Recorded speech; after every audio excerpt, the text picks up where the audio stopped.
In 1965, Robert Wilson and Arno Penzias published an accidental discovery that revolutionized our thinking about cosmology. For a couple of years, they used a radio antenna to study radio emissions from space and have found a low-intensity signal in the microwave region of the electromagnetic spectrum. The signal appeared to be coming equally from all directions.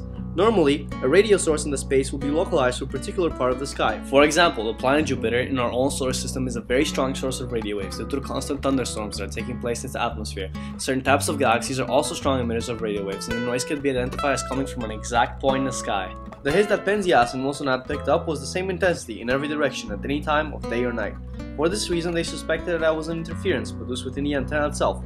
However, after a careful study and inspection of the device, they could find no explanation for the noise. Eventually, they were forced to conclude it was just coming from outer space. Since the initial discovery in the centimeter wavelength range, measurements of this background radio noise have been made at a variety of other wavelengths.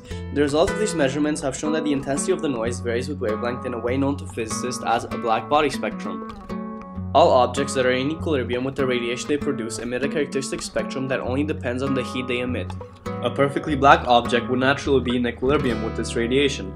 So the spectrum has been named black body radiation. Many objects that look black to the eye are not perfectly black. Any object that looks black absorbs all visible light but may not absorb IR or UV radiation. A perfectly black object absorbs all wavelengths equally.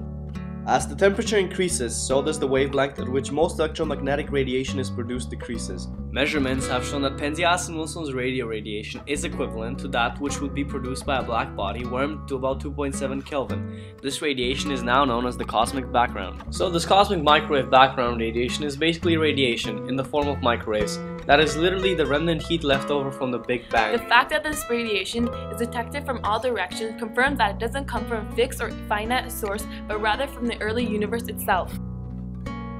When the universe was very young and very hot, electrons and protons moved freely and independently of each other. These charged particles made it impossible for light, photons, to travel undisturbed through space.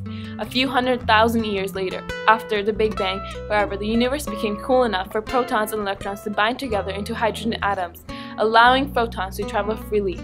They did not disappear, prevented from interacting with matter to any great extent. They continue to exist in the universe and are steadily red and blue shifted by the expansion.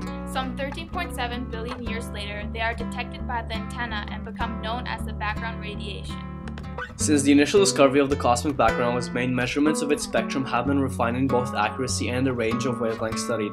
In the early 1990s, the highly successful Cosmic Background Explorer satellite was able to measure the radiation over a very wide range of wavelengths and show that it followed the black body spectrum with remarkable precision. As COBE and later on WMAP collected more and more data and measured the cosmic microwave background with increasing accuracy, scientists began to identify tiny fluctuations. The slightly hotter and colder parts of the sky correspond to the variation in density that eventually lead to the formation of clusters and superclusters of galaxies. The least dense points are the locations that eventually become the vast voids of our universe, empty space stretching out between the larger structures of matter. And finally, these experiments agree with inflation. If inflation hadn't occurred, there wouldn't have been enough time in the history of the universe for heated, widely separated regions to equalize.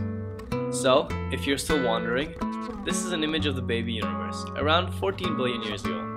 At any instant, there are about 400 microwave photons left over from the Big Bang in every cubic centimeter of space, which corresponds to about 10 trillion passing through every square centimeter of space every second. When am I supposed to record?